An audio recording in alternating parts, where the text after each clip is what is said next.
আজ জানাবো পশ্চিমবঙ্গ দেশ এবং বিদেশের বাছাই করা গুরুত্বপূর্ণ 50টি তাজা সংবাদ। আপনি যদি চ্যানেলে নতুন হয়ে থাকেন তাহলে অবশ্যই চ্যানেলটি সাবস্ক্রাইব করুন, কারণ প্রতিদিনের সেরা খবর আপনার হাতের মুঠোয় পৌঁছে দিতে আমরা আছি সদা প্রস্তুত। খবরের প্রথমেই দেখে নেব সংবাদ শিরোনাম। এসআইআর অপরিকল্পিত সিদ্ধান্ত, কোচবিহার থেকে সুর চড়ালেন মুখ্যমন্ত্রী। হুমায়ুন কবিরের প্রস্তাবিত বাবরি মসজিদের জন্য টাকার পাহাড়, টাকা গুনতে আনা হয়েছে মেশিন। নগদ ও ডিজিটাল অনুদান মিলিয়ে বাবরি মসজিদ নির্মাণে তহবিলের বন্যা। হুমায়ুন কবির নন, বাবরি মসজিদের ভিত্তিপ্রস্তর স্থাপন করেছেন মমতা বন্দ্যোপাধ্যায়। বিজেপি বিধায়কের হাত ধরে পেয়েছিলেন নাগরিকত্ব, ভারতীয় হয়েই যোগ দিলেন টিএমসিতে। বিধানসভা নির্বাচনে কারা টিকিট পাবেন, তৃণমূলের অন্দরে গড়ে উঠেছে টান টান তালিকা। ফের বাংলায় মেগা যোগদান, আজই তৃণমূল ছেড়ে বিজেপিতে দুই হেভিওয়েট, তুঙ্গে জল্পনা। 26 ভোটে হুমায়ুনের মাস্টার প্ল্যান, বিরাট ক্রিয়েট ফাঁস করলেন অধীর, বাংলার উপর নিয়ন্ত্রণ হারালেন মমতা। কেন আমন্ত্রিত হয়েও ব্রিগেডের গীতা পাঠে যাননি, আমি এই শিক্ষা পাইনি, কি বললেন মমতা। অনুব্রত মণ্ডল ও কাজল শেখের অনুগামীদের গোষ্ঠী দ্বন্দ্বে পিটিয়ে খুন তৃণমূল কর্মী রাসবিহারী সর্দার। হুমায়ুন কবিরের ভাষা তো মোহাম্মদ আলী জিন্নাদের মতো, এ তো হুঙ্কার চ্যালেঞ্জ, সুর চড়ালেন শুভেন্দু। রোজ কেন বাতিল হচ্ছে ইন্ডিগোর ফ্লাইট, জানুন সমস্যার বীজ কোথায় লুকিয়ে। বঙ্গে ফের শক্তি বাড়াচ্ছে গেরুয়া শিবির, শুভেন্দুর উপস্থিতিতেই বিজেপিতে বড় যোগদান। প্রাণ সংশয়ের আশঙ্কা হুমায়ুনের, নতুন দল গঠনের আগেই আমাকে মেরে ফেলা হতে পারে। নিরপেক্ষ অনুষ্ঠান হলে যেতাম, কিন্তু বিজেপির প্রোগ্রামে কিভাবে যাব, গীতাপাঠ প্রসঙ্গে মমতা। প্রতিদিন বাদ যাচ্ছে 1 লক্ষেরও বেশি ভোটারের নাম, এসআইআরে কত ভোটার বাদ যাবে জানেন। সল্টলেক থেকে মমতাকে চ্যালেঞ্জ, বিধানসভা ভোটে বিজেপির মিশন 50 লাখ প্ল্যান ফাঁস, শুভেন্দুর উপস্থিতিতে বড় যোগদান। মসজিদের অনুদান, নাম বিভ্রাটে ডেবরায় বিধায়কের ফোনে 200 কল, বললেন আমি সেই হুমায়ুন নই। দেশতালায় সংবিধান, গীতা কোরআন নয়, বাবরি মসজিদ বিতর্ক অধিকার মনে করালেন ইমাম প্রধান। 5 লক্ষ কণ্ঠে গীতাপাঠ অনুষ্ঠানে বিস্ফোরক দিলীপ ঘোষ, বললেন কর দম থাকলে। গরিব কৃষকদের আয় বাড়াতে হোয়াইট রেভলিউট 2.0 রোডম্যাপ চূড়ান্ত করলেন অমিত শাহ। গীতাপাঠের ময়দানে আমিষ খাবার বিক্রেতাকে বেদম মার, ভাইরাল ভিডিও নিন্দা কুণালের। বিজেপিতে যোগ দিচ্ছেন রাজন্না, সামাজিক মাধ্যমে পোস্ট ঘিরে ঘনাচ্ছে রহস্য। ভারতে মারা গেছে 10,000 জঙ্গি, বিস্ফোরক লস্কর কমান্ডার। গোয়া নাইট ক্লাবে 26 জনের মৃত্যু ইলেকট্রনিক আতশবাজিতেই, ভিডিওটিতে ফাঁস হল ভয়াবহ অগ্নিকাণ্ডের আসল কারণ। ভোটের আগে বীরভূম এসপির গোপন বৈঠক, ছুটির দিনে সার্কিট হাউসে হঠাৎ কি নিয়ে আলোচনা। বিজেপির সভার উপর তাণ্ডব, পালিয়ে প্রাণ রক্ষা করল কর্মী সমর্থকরা।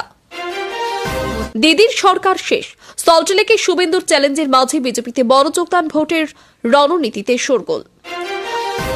বাবরি মসজিদ ইস্যুতে হুমায়ুনের উত্থান, তৃণমূলের পতনের অশনির সংকেত, নেপথ্যে কোন বড় মাথা। হুমায়ুনের বাবরি মসজিদের জন্য দানপাত্রে বিদেশি মুদ্রা, ট্রাঙ্ক বাক্স মিলিয়ে 12 জায়গায় জমা পড়েছে কোটি টাকা। জেগে উঠুক হিন্দুরা, বাংলা এক হলেই ভারত হিন্দু রাষ্ট্র, গীতা পাঠের মঞ্চ থেকে আহ্বান বাগেশ্বর বাবার। এই মাসে চাকরির টোপ, সুকান্ত মজুমদারের নাম করে টাকা তোলার অভিযোগ, বিজেপি নেত্রী গ্রেপ্তার। ব্যবসায়ীর থেকে টিএমসি নেতার টাকা নেওয়ার অভিযোগ ঘিরে তোলপাড়, বান্ডিল বান্ডিল টাকা নেওয়ার ছবি ভাইরাল। বিহারে যদি ভোট না দেন তাহলে তারা তো এখানেই ভোট দিতে পারবেন। ফের হাসপাতালে ভর্তি করানো হলো পার্থ চট্টোপাধ্যায়কে, স্নানঘরে পড়ে গিয়ে হাতে চোট, জামিনে মুক্ত প্রাক্তন শিক্ষামন্ত্রীর। বেসমেন্টে দেহের স্তূপ, গোয়ার নাইট ক্লাবে মৃত্যুকূপ, এটাই কেন, হাড়হিম করা ঘটনার সামনে। আবাসের চূড়ান্ত তালিকায় নাম বাদ কেন, বিডিও অফিসের সামনে বিক্ষোভ, চাঞ্চল্য বনগাঁয়। বাংলায় বরফি ঠান্ডা, জমে যাওয়ার পরিস্থিতি হতবাক আলিপুরও, আগামী 3 দিনে বড় চমক। পার্লামেন্টে একতরফা সিদ্ধান্তের বিরুদ্ধে শহরে কংগ্রেসের বিক্ষোভ মিছিল। বিধানসভা প্রার্থীর পাশেই নতুন আসন পেতে পারেন নিলম্বিত বিধায়ক হুমায়ুন। 100 দিনের কাজের হাজার হাজার কোটি টাকা তুলছে বাংলাদেশে অনুপ্রবেশকারীরা, শুভেন্দু অধিকারী। 150 টাকা পেঁয়াজের ঝাঁজে কাঁদছে বাংলাদেশ, চোখে জল নিয়ে ফের ভারতেই দ্বারস্থ হতে হলো। খড়িবাড়ি মোমবাতি নিয়ে খেলতে গিয়ে ভয়াবহ অগ্নিকাণ্ড, গ্যাস সিলিন্ডার বিস্ফোরণে আতঙ্ক ছড়ালো পানি ট্যাঙ্কিতে। বাবরি মসজিদ নিয়ে চরম হুমকি, গর্দান কেটে ফুটবল খেলবো, ভাইরাল ভিডিওয় তোলপাড় বাংলা। হিন্দিকে রাষ্ট্রভাষা প্রমাণের চেষ্টা, রাজ্যপালের ভুল ধরিয়ে কটাক্ষ কুণালের। ওয়াকফ সম্পত্তি নিবন্ধনে বাংলার চমক, কেন শীর্ষে ইউপি। এই দেশ শুধু রামের, বাবরের কোনো স্থান নেই। ব্রিগেডের বড় মঞ্চ থেকে গর্জে উঠলেন সাধ্বী ঋতম্বরা। আমার আদর্শই আলাদা, গীতাপাঠের আসরে আমন্ত্রণ সত্ত্বেও না যাওয়ার ব্যাখ্যা মুখ্যমন্ত্রীর। খরচ চালাতে পারছি না, ফ্রিজ করা অ্যাকাউন্ট ব্যবহারের অনুমতি চেয়ে কোর্টে অর্পিতা পার্থ, প্রশ্নে নিরুত্তর। হিন্দু প্রেমিককে বিয়ে করে শিরোচ্ছেদের হুমকি পাচ্ছেন কেরালার কান্নুরের ফাতিমা, সিপিএম এর ধর্মনিরপেক্ষতার নামে ভণ্ডামি নিয়ে প্রশ্ন। আগামী 4 সপ্তাহেই হরিবোল, শুভেন্দু অধিকারীর চ্যালেঞ্জে কাঁপছে তৃণমূল। এতক্ষণ শুনছিলাম সংবাদ শিরোনাম, এবার আসছি খবরের বিস্তারিত। এর আগে একটি ছোট্ট রিকোয়েস্ট, আপনি যদি এই চ্যানেলে নতুন হয়ে থাকেন তাহলে অবশ্যই চ্যানেলটিকে সাবস্ক্রাইব করুন। বাবরি মসজিদ নির্মাণকে কেন্দ্র করে তহবিলে এখন সত্যি বন্যা দেখা গেছে। বিপুল সংখ্যক মানুষ নগদ অর্থের সঙ্গে সঙ্গে ডিজিটাল মাধ্যমে অনুদান নিচ্ছেন। বিভিন্ন সোশ্যাল প্ল্যাটফর্ম, ব্যাংক ট্রান্সফার ও ক্যাশ কালেকশনের মাধ্যমে যে পরিমাণ অর্থ আসছে তা সংগঠকদের প্রত্যাশাকে ছাড়িয়ে গেছে। মুসলিম সম্প্রদায়ের পাশাপাশি বহু সাধারণ নাগরিকও স্বেচ্ছায় অনুদান দিচ্ছেন। আয়োজকদের মতে এই তহবিল শুধু নির্মাণ নয়, সামাজিক ও সাংস্কৃতিক উন্নয়নেও ব্যয় করা হবে। স্থানীয় মানুষের অংশগ্রহণ দেখে ধারণ করা হচ্ছে এই প্রকল্প আর্থিক সংকট ছাড়াই সম্পূর্ণ হবে। মুর্শিদাবাদের ঘটনাকে ঘিরে নতুন বিতর্ক তৈরি হয়েছে। নানা মহল থেকে দাবি উঠেছে যে প্রকৃতপক্ষে হুমায়ুন কবির নয়, বরং রাজনৈতিকভাবে গোটা শিলান্যাসের ইঙ্গিত এবং ভূমিকা এসেছে মুখ্যমন্ত্রীর দিক থেকেই। অভিযোগকারীরা বলেছেন এটি তৃণমূল কংগ্রেসের বৃহত্তর রাজনৈতিক কৌশলের একটি অংশ, যেখানে সংখ্যালঘু ভোট ব্যাংককে প্রভাবিত করার জন্য প্রতীকী রাজনীতি করা হচ্ছে। মুখ্যমন্ত্রীর বক্তব্য যদি সম্পূর্ণ ভিন্ন। তিনি দাবি করেন প্রশাসন শান্তি বজায় রাখার জন্য নিজের মতো করে কাজ করছে এবং শিলান্যাসের সঙ্গে তার কোনো প্রত্যক্ষ ভূমিকা নেই। নদিয়ায় একটি ব্যতিক্রমী রাজনৈতিক ঘটনা ঘটেছে। এক ব্যক্তি বিজেপি বিধায়কের সাহায্যে নাগরিকত্ব পান এবং বহু বছর চেষ্টা করার পর তিনি ভারতীয় পরিচয় লাভ করেন, কিন্তু নাগরিকত্ব পাওয়ার পর তিনি অপ্রত্যাশিতভাবে তৃণমূলে যোগ দেন। স্থানীয় রাজনৈতিক মহলে এটি নিয়ে তোলপাড় পড়ে গেছে। বিজেপি নেতারা অভিযোগ করেছেন এটি রাজনৈতিক স্বার্থে দলবদল। অপরদিকে তৃণমূল নেতৃত্ব বলেছে লোকটির সিদ্ধান্ত সম্পূর্ণ ব্যক্তিগত, তিনি উন্নয়নে আস্থা রেখে দলটিতে যোগ দিয়েছেন। তৃণমূল কংগ্রেসে বিধানসভা নির্বাচনের আগে প্রার্থী তালিকা তৈরির কাজ শুরু হয়ে গেছে। দলীয় সূত্রে খবর, এবার তালিকা তৈরির ক্ষেত্রে অত্যন্ত কঠোর চলছে। কার গ্রাউন্ড কানেকশন কতটা, তার বিরুদ্ধে দুর্নীতি অভিযোগ আছে, কে এলাকায় গ্রহণযোগ্য, এসব বিচার করে নাম নির্বাচন হচ্ছে। পাশাপাশি বেশ কয়েকজন বর্তমান বিধায়ক বাদ পড়ার সম্ভাবনাও তৈরি হয়েছে। তৃণমূল নেতৃত্ব চাইছে এমন তালিকা তৈরি করতে যা ভোটারদের কাছে শক্তিশালী বার্তা পৌঁছে দেবে, যে দল সংহতি ও শৃঙ্খলার অপর জোর দিচ্ছে। পূর্ব বর্ধমানের ঘটনা আবারও তৃণমূলের গোষ্ঠী দ্বন্দ্বকে সামনে এনে দিয়েছে। অনুব্রত মণ্ডল এবং কাজল শেখের অনুগামীদের মধ্যে সংঘর্ষের জেরে রাসবিহারী সর্দার নামে এক তৃণমূল কর্মীকে পিটিয়ে হত্যা করা হয়। স্থানীয়দের দাবি দুই গোষ্ঠীর মধ্যে বহুদিন ধরে চাপা উত্তেজনা চলেছিল, অবশেষে তা মারাত্মক আকার ধারণ করে। মৃতদেহ ময়না তদন্তের জন্য পাঠানো হয়েছে এবং পুলিশ তদন্ত শুরু করছে। শাসক দলের অভ্যন্তরীণ দ্বন্দ্ব রাজ্য রাজনীতিতে নতুন করে আলোচনার জন্ম দিয়েছে। শুভেন্দু অধিকারী সম্প্রতি হুমায়ুন কবিরের বক্তব্যকে তীব্র ভাষায় নিন্দা করেছেন। তার মতে হুমায়ুনের কথাগুলো স্বাধীনতা আন্দোলনের সময়কার দেশভাগপন্থী নেতাদের বক্তব্যের মতো উস্কানিমূলক এবং সামাজিক বিভাজনকারী। শুভেন্দু জানান এই ধরনের ভাষা রাজ্যের শান্তি নষ্ট করতে পারে এবং প্রশাসনের উচিত এই বিষয়ে কঠোর পদক্ষেপ নেওয়া। তিনি আরো বলেন এই ঘটনাই প্রমাণ করে রাজ্য তৃণমূলের নিয়ন্ত্রণ কমে যাচ্ছে এবং তাদের নীতিগত অবস্থান বিপজ্জনক দিকে মোড় নিচ্ছে। রাজ্যে বিজেপির শক্তি বৃদ্ধির চিত্র আবারও স্পষ্ট হয়েছে শুভেন্দু অধিকারীর এক সভায়। ওই অনুষ্ঠানে বহু মানুষ তৃণমূল ছেড়ে বিজেপিতে যোগদান করেন। নবাগতদের বক্তব্য, শুভেন্দুর নেতৃত্বে তারা নিজেদের নিরাপদ মনে করেছেন এবং রাজ্য রাজনীতিতে পরিবর্তন আনার জন্যই তারা বিজেপিকে বেছে নিয়েছেন। শুভেন্দু জানান এটি কেবল শুরু, আগামী দিনে আরও বহু নেতা কর্মী তাদের দলে যোগ দেবেন। তার মতে মানুষের আস্থা ক্রমশ গেরুয়া শিবিরের দিকে ঝুঁকছে। হুমায়ুন কবির জানিয়েছেন যে তার রাজনৈতিক অবস্থান ও সাম্প্রতিক কর্মকাণ্ডের কারণে তার প্রাণ সংশয়ের আশঙ্কা তৈরি হয়েছে। তিনি দাবি করেছেন নতুন দল গঠনের পরিকল্পনা প্রকাশ্যে আসার পর থেকেই তিনি অজ্ঞাত পরিচয় ব্যক্তি থাকতে হুমকি দিচ্ছে। তার মতে তৃণমূল থেকে সাসপেন্ড হওয়ার পর তিনি সংখ্যালঘু এলাকায় দ্রুত জনপ্রিয় হয়ে উঠেছেন, আর এটি কিছু গোষ্ঠীর বিরাগের কারণ। তিনি আশঙ্কা করেছেন তাকে রাজনৈতিকভাবে আটকানো না গেলেও শারীরিকভাবে আক্রমণ করা হতে পারে। যদিও প্রশাসন জানিয়েছে তার নিরাপত্তায় নজর রাখা হচ্ছে, কিন্তু হুমায়ুন বলেছেন তিনি এখনও উদ্বিগ্ন এবং তার জীবনের ঝুঁকি যে বাড়ছে তা তিনি স্পষ্ট অনুভব করছেন। গীতা পাঠ অনুষ্ঠান নিয়ে সমালোচনা প্রসঙ্গে মুখ্যমন্ত্রী বলেছেন তিনি কোনো রাজনৈতিক দলের কর্মসূচিতে যেতে পারেন না। তিনি স্পষ্ট করেছেন যে যদি অনুষ্ঠানটি সম্পূর্ণ নিরপেক্ষ হতো এবং কোনো রাজনৈতিক দলের প্রভাব না থাকতো তাহলে তিনি অংশগ্রহণই করতে পারতেন। তার বক্তব্য, যখন রাষ্ট্র সাংবিধানিক মূল্যবোধের উপর দাঁড়িয়ে কাজ করে তখন সরকার প্রধান হিসেবে সব ধর্মের প্রতি সমান সমান দেখানোই তার দায়িত্ব। কিন্তু বিজেপি যখন ধর্মীয় অনুষ্ঠানকে রাজনৈতিক রূপ দেয় তখন তাতে যোগ দেওয়া তার পক্ষে সম্ভব নয়। এই মন্তব্য রাজ্য রাজনীতিতে নতুন বিতর্ক তৈরি করেছে। ভোটার তালিকা সংশোধনের এসআইআর চলতি পর্বে প্রতিদিনই বিপুল সংখ্যক ভোটারের নাম তালিকা থেকে বাদ পড়েছে। রিপোর্ট অনুযায়ী দৈনিক প্রায় 1 লক্ষেরও বেশি নাম বাদ যাচ্ছে। কমিশনের নির্দেশ অনুযায়ী মৃত ভোটার, স্থানান্তরিত ভোটার, ভুয়ো নথিপ্রাপ্ত বা অনুপস্থিত ব্যক্তিদের নাম বাদ দেওয়া হচ্ছে। তবে বিরোধীরা অভিযোগ করেছেন এই প্রক্রিয়া অত্যন্ত তড়িঘড়ি করা হচ্ছে, ফলে বহু জীবিত এবং সক্রিয় ভোটারের নাম ভুলবশত বাদ পড়েছে। প্রশাসন বলছে পুরো কাজ প্রযুক্তি নির্ভর, তাই ভুলের সম্ভাবনা কম। কিন্তু রাজ্যের বিভিন্ন এলাকায় সাধারণ মানুষের মধ্যে সন্দেহ, আতঙ্ক এবং বিভ্রান্তি বেড়েই চলেছে।